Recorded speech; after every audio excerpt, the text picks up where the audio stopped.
करते हैं अपने फर्स्ट क्वेश्चन से।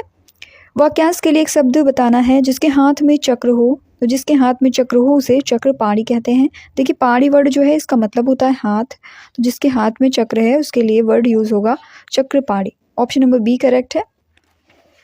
अब इसके बाद कुछ और वाक्यांश लिखे हुए हैं जो कि एग्जाम्स के लिए इम्पॉर्टेंट हैं, तो ध्यान में रखिएगा इनको। पूरब और उत्तर के बीच की दिशा, अगर हम डायरेक्शंस को डिवाइड करें तो ये हमारा पूरब है, ये उत्तर है, ये पश्चिम है और ये दक्षिण है। तो पूरब और उत्तर के बीच की दिशा यानी इस डायरेक्शन को क्या कहते हैं, इसको ईशान कोण कहा जाता है, ईशान। दक्षिण और पूर्व के बीच की दिशा ये जो है हमारी ये आग्नेय कहलाती है। दक्षिण पश्चिम कोण जो है, दक्षिण पश्चिम का कोण ये कहलाता है नैऋत्य। और पश्चिम कोण या दिशा पश्चिमोत्तर, पश्चिमोत्तर का मतलब पश्चिम और उत्तर के बीच का, तो इसको कहते हैं वायव्य। अपनी प्रशंसा स्वयं करने वाले को आत्मश्लाघी कहते हैं। आगे बढ़ेंगे। उल्लास शब्द जो है इसका पर्यायवाची क्या होगा, तो उल्लास का पर्यायवाची होता है आनंद। और कुछ और इसके पर्यायवाची जैसे आनंद, खुशी, हर्ष, सुख, प्रसन्नता, आह्लाद, परमानंद, अत्यानंद, प्रमोद, ये सभी उल्लास के पर्यायवाची हैं। क्रोध के पर्यायवाची की बात करें तो गुस्सा, रिस, कोप, अमर्ष, आवेश, उद्धतता, रोष, ये सभी क्रोध के पर्यायवाची हैं। भय के पर्यायवाची की बात करें तो भीत, बुजदिली, भीरुता, डर, विभीषिका, खौफ, ये सभी भय के पर्यायवाची हैं। रिक्त स्थान के लिए सही शब्द वाला विकल्प हमें चूज करना है। बाल श्रम को बच्चों द्वारा के लिए किसी भी प्रकार के कार्य को करने के रूप में परिभाषित किया गया है। तो बाल श्रम को बच्चों के द्वारा रोजगार के लिए किसी भी प्रकार के कार्य को करने के रूप में परिभाषित किया गया है। उल्लू सीधा करना, इस मुहावरे का अर्थ बताना है। तो अपना उल्लू सीधा करना इसका मतलब होता है स्वार्थ सिद्ध करना। कुछ और मुहावरे हैं जैसे अंग अंग फूले न समाना, इसका मतलब है अत्यधिक प्रसन्न होना। अक्ल का अंधा मूर्ख, कई बार पूछा गया है ये। अपनी खिचड़ी अलग पकाना, सबसे पृथक काम करना। आंखों में धूल झोंकना, धोखा देना। ईंट से ईंट बजाना, पूरी तरह से नष्ट करना। हमें हमेशा सबकी अच्छाई देखनी चाहिए, उनके अवगुण नहीं। ये जो अवगुण वर्ड लिखा गया है, इस दिए गए शब्द के तद्भव रूप का सही विकल्प क्या होगा, तो इसका सही विकल्प होगा अवगुण। अब यहाँ पर कुछ इंपॉर्टेंट तद्भव और तत्सम शब्दों को डिस्कस करते हैं। जैसे गोबर वर्ड जो है इसका तत्सम होता है गोमय, गेहूं का गोधूम होता है, ऊंट का उष्ट्र होता है, ईंट का इष्टिका होता है और उत्साह का उछाह होता है। कुछ और इम्पॉर्टेंट तद्भव और तत्सम को डिस्कस करें तो जैसे आंवला है, आंवला वर्ड, इसका जो तत्सम होता है, आंवला का तत्सम होता है आमलक, आमलक। इसी तरीके से जैसे आठ है तो इसका तत्सम होता है अष्ट। आंसू, आंसू का तत्सम होता है अश्रु। इमली का तत्सम होता है अम्लिका। ठीक है, तो ये कुछ इंपॉर्टेंट तद्भव और तत्सम है जो एग्जाम में पूछे जाते हैं। आगे बढ़ेंगे। हमें ढीलेपन से काम करना चाहिए। यहाँ पर ढीलेपन के लिए विलोम शब्द बताना है, तो हमें स्फूर्ति से काम करना चाहिए। ढीलेपन का विलोम हो जाएगा स्फूर्ति। इसके अलावा कुछ और विलोम शब्द हैं जैसे अल्पायु का विलोम शब्द क्या होगा, दीर्घायु। अनुराग का विलोम शब्द विराग। उत्कर्ष का अपकर्ष। आदि का अंत। विजय का पराजय। गौड़ का विलोम होगा मुख्य। कुछ और शब्द हैं जैसे संपदा, संपदा का जो विलोम है वो होगा विपदा। यश का अपयश। सारथी का रथी। सहायक का मुख्य। और इसके अलावा में जैसे सम है, सम, इसका विलोम होता है विषम, सम का विषम हो जाएगा। स्तुति का निंदा होता है। समूल का निर्मूल होता है। शब्द का निशब्द होता है। शक्ति का विलोम होता है क्षीणता, शक्ति का विलोम क्या हो जाएगा, क्षीणता। श्रोता का विलोम क्या होगा, श्रोता मतलब सुनने वाला, इसका विलोम हो जाता है वक्ता। क्षुद्र वर्ड है एक, क्षुद्र, इसका विलोम क्या होगा, तो क्षुद्र का विलोम होता है विराट।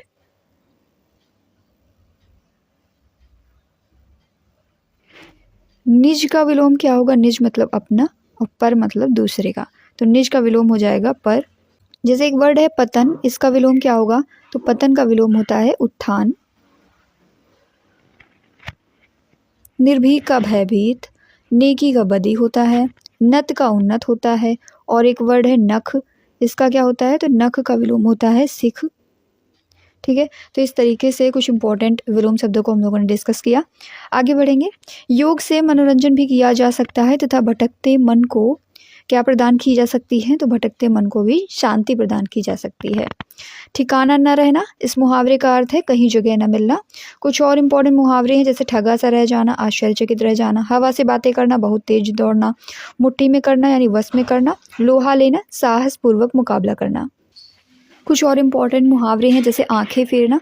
आंखें फेरना का मतलब होता है उपेक्षा करना।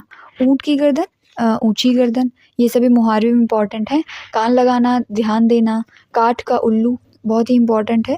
काठ का उल्लू, इस मुहावरे का क्या अर्थ होता है? का अर्थ होता है बड़ा मूर्ख, ठीक है। कागजी घोड़े दौड़ाना यानी केवल लिखा पढ़ी करते रहना, व्यवहार में कुछ ना होना। कूप मंडूक, संकुचित ज्ञान वाला, ये कई बार जीडी में पूछा गया है। कीचड़ उछालना यानी बदनाम करना। कूच कर जाना, प्रस्थान कर जाना। छाह बचाना मतलब निकट न जाना। छूमंतर होना, गायब हो जाना।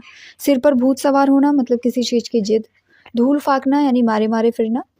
और इसके अलावा तारे गिनना, चिंता में रात बिताना, ये सभी इम्पॉर्टेंट मुहावरे हैं।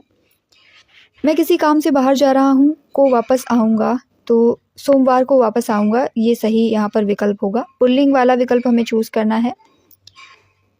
जिन शब्दों से पुरुष जाति का पता चले उन्हें पुल्लिंग कहते हैं, जैसे पिता, भाई, लड़का, पेड़, सिंह, शिव, हनुमान, बैल।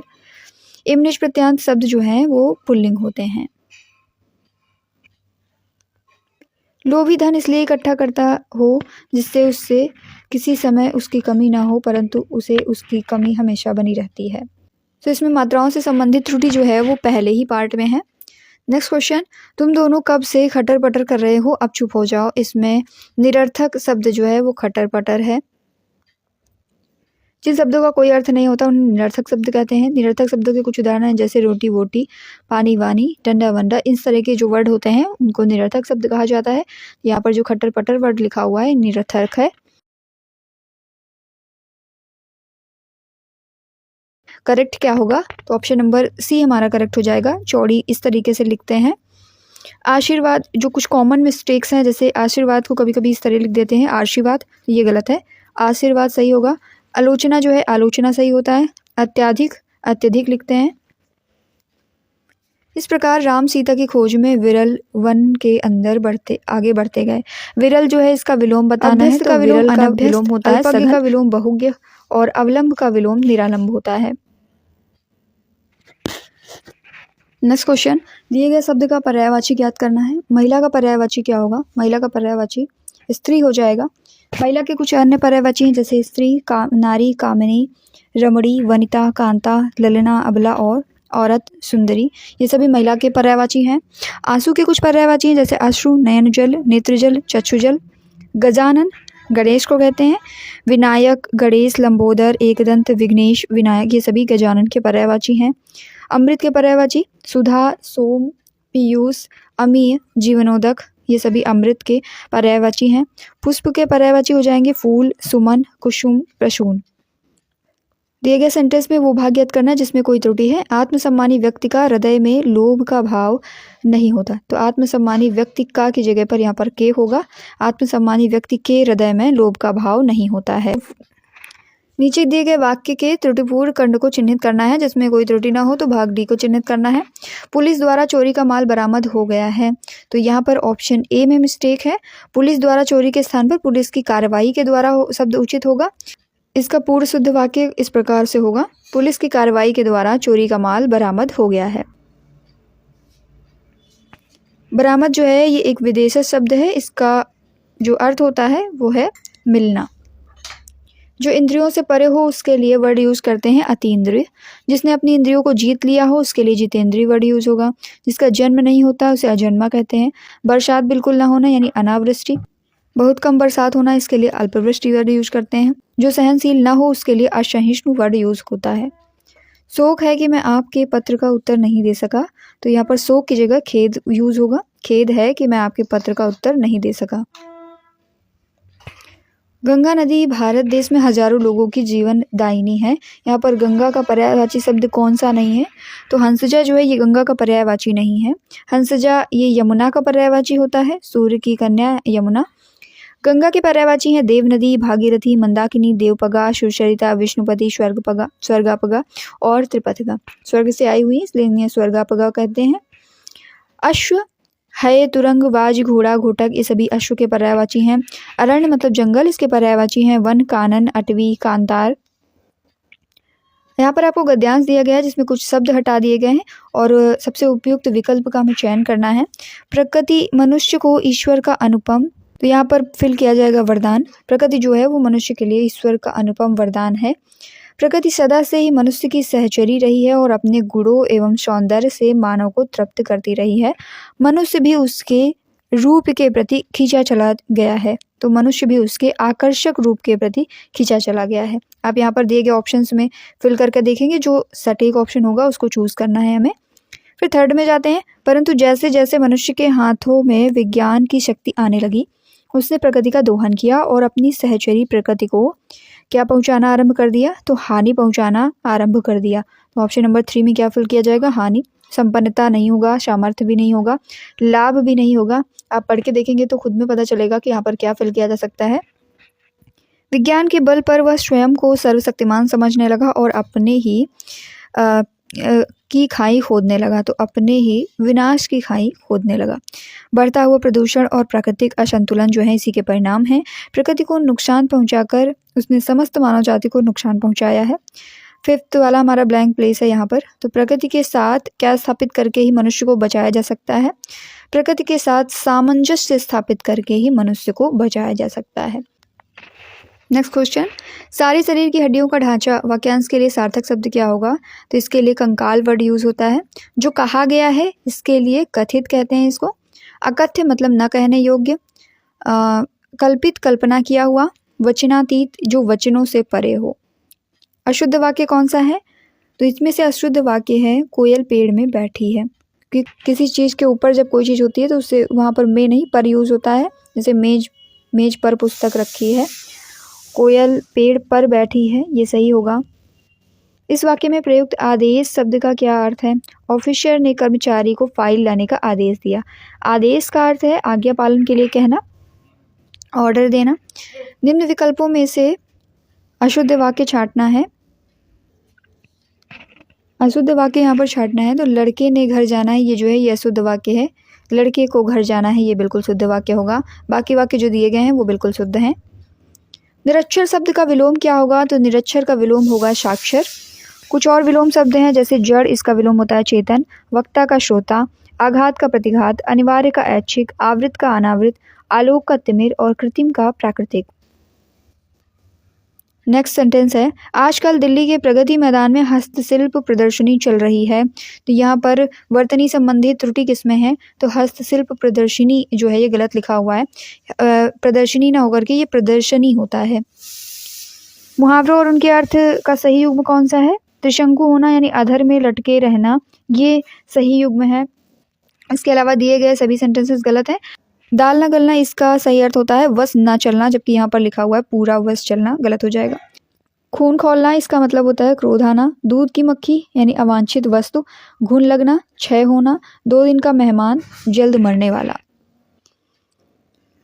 उपरोक्त वाक्य में प्रयुक्त तब फिर समानार्थक क्रिया विशेषणों के सही अर्थ क्या हैं। सेंटेंस पढ़ते हैं, तब की बात कुछ और थी, फिर ऐसा नहीं होगा। ये जो तब फिर ये वर्ड यूज हुए हैं, इनके समानार्थक क्रिया विशेषणों के सही अर्थ क्या होंगे। तब का अर्थ है उस समय और फिर का अर्थ है दोबारा। हिंदी के प्रचार में बहुत बड़े बड़े संकट हैं, तो यहाँ पर जो बड़े बड़े संकट हैं ये त्रुटि है और यहाँ पर सही वाक्य क्या हो जाएगा, हिंदी के प्रचार में आज भी बड़ी बड़ी बाधाएं हैं। टका सा जवाब देना, इसका मतलब होता है साफ इनकार करना। कमर कसना, इसका मीन्स होता है तैयार होना। कान भरना, चुगली करना। लोहा मानना, श्रेष्ठता स्वीकार करना। सिर उठाना यानी विद्रोह में खड़े होना। सितारा चमकना, भाग्य जागना। दांत काटी रोटी होना मतलब बहुत गहरी दोस्ती होना। त्योरी चढ़ाना मतलब क्रुद्ध होना। ताक पर रखना मतलब ना मानना या फिर काम में ना लाना, ऐसी चीज़ें। तार तार होना, पूरी तरीके से बिखर जाना। पीठ दिखाना, भाग खड़े होना। इस तरीके के कुछ इंपॉर्टेंट मुहावरे हैं जो आपको पढ़ करके जाने हैं।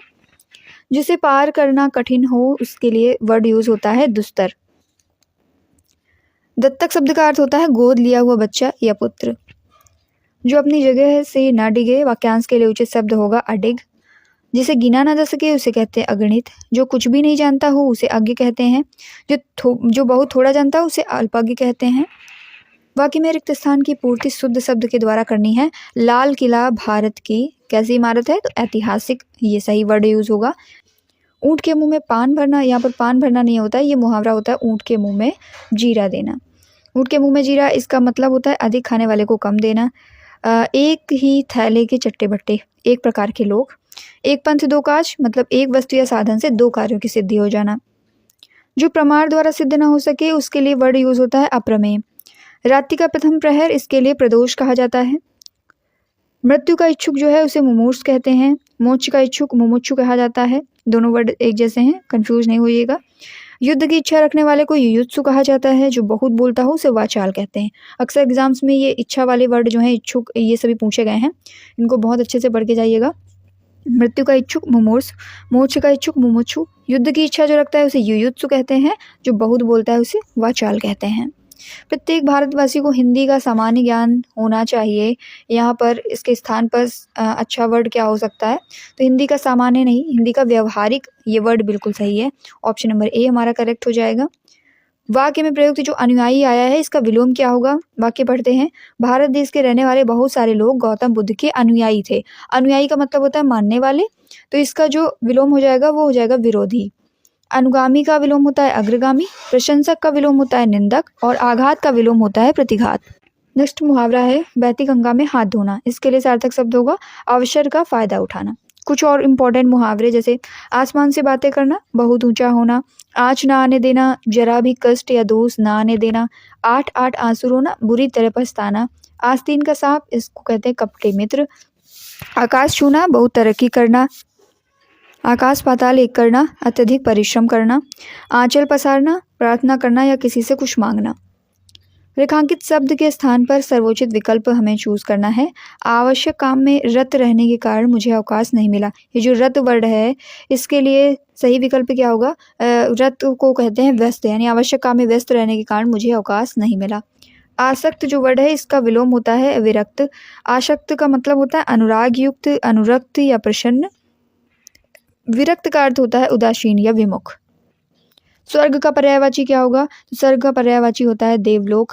कुछ और पर्यायवाची हैं जैसे सुरलोक, दिव्यधाम, ब्रह्मधाम, परमधाम, त्रिदिव, दैवलोक, अमरलोक, पुण्यभूमि या सुखधाम।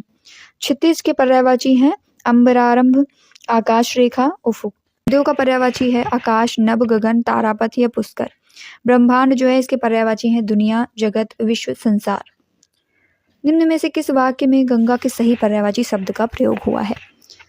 दिए गए जो वाक्य हैं उसमें देव नदी जो लिखा है, देव नदी का जल पवित्र होता है। यहाँ वेदवती ये गंगा का नहीं पर्यायवाची है। कालिंदी यमुना को कहा जाता है, काल गंगा भी नहीं है। देव नदी जो है ये गंगा के लिए यूज होता है, तो गंगा का सही पर्यायवाची शब्द जो है चौथे वाक्य में यूज किया गया है।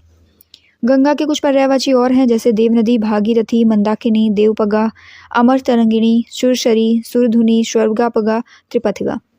कालिंदी यमुना का पर्यायवाची है। यमुना के कुछ पर्यायवाची जैसे तरणी, तनुजा, सूरजा, अज, रवितनिया। मेनली इसे सूर्य की पुत्री कहा जाता है, इसलिए रवितनिया, सूर्य सुता भी कहते हैं यमुना को। भानुजा, अर्कजा, कालगंगा, अक्र, यमभगिनी। रिक्त स्थान की पूर्ति उचित संज्ञा शब्द से करना है। तरल अवस्था में होता है, तो क्या तरल अवस्था में होता है, पारा। यहाँ पर उचित संज्ञा शब्द क्या हो जाएगा, पारा। पारा जो है ये द्रव्यवाचक संज्ञा का शब्द है। द्रव्यवाचक संज्ञा कौन सी होती हैं, ऐसे शब्द जो तरल, ठोस, धातु, अधातु, पदार्थ या द्रव्य का बोध कराते हों। एक तरीके से इंग्लिश में कहें तो मटेरियल नाउन्स जो होते हैं उन्हें द्रव्यवाचक संज्ञा कहा जाता है। कुछ एग्जाम्पल हैं जैसे दूध, तेल, पानी, घी, दही, पारा, ये सभी जो है द्रव्यवाचक संज्ञा के एग्जाम्पल हो जाएंगे। कौन सा वाक्य संज्ञा के प्रयोग की दृष्टि से शुद्ध है। जो यहाँ पर लिखा हुआ है सेंटेंस, रघुवीर मेरा अग्रज है, ये बिल्कुल सही हो जाएगा। यहाँ पर जो तीसरा सेंटेंस लिखा है, रघुवीर मेरा अग्रज भाई है। अग्रज कहते ही हैं बड़े भाई को, तो जब बड़े भाई के लिए अग्रज वर्ड यूज़ हो गया तो दोबारा भाई यूज़ नहीं होता है, इसलिए सेंटेंस गलत हो गया। रघुवीर मेरा अग्रज छोटा भाई है, ये भी गलत है। रघुवीर मेरा अग्रज बड़ा भाई है, ये भी गलत है। अग्रज का मीन्स होता है बड़ा भाई, तो सिर्फ अग्रज वर्ड यहाँ पर यूज होगा, इसलिए ऑप्शन नंबर 4 हमारा करेक्ट है, डी ऑप्शन करेक्ट है। अग्रज का मतलब होता है बड़ा भाई और अनुज का मतलब होता है छोटा भाई। दादा दादी का सबके जीवन में पूजनीय स्थान होता है, किस भाग में अशुद्ध वर्तनी वाला शब्द है? तो यहाँ पर पूजनीय स्थान जो लिखा हुआ है ये गलत है, पूजनीय नहीं होता है, पूजनीय होता है। पुरस्कार कभी कभी इस तरीके से लिख देते हैं पुरस्कार, ये शुद्ध शब्द है, जबकि जो पुरस्कार होता है ये अशुद्ध शब्द होता है। साप्ताहिक अशुद्ध होता है, साप्ताहिक साप्ताहिक शुद्ध। दोस्तों एक क्वेश्चन आप सभी लोगों के लिए है, इसका कौन सा आंसर सही होगा कमेंट बॉक्स में ज़रूर बताएं।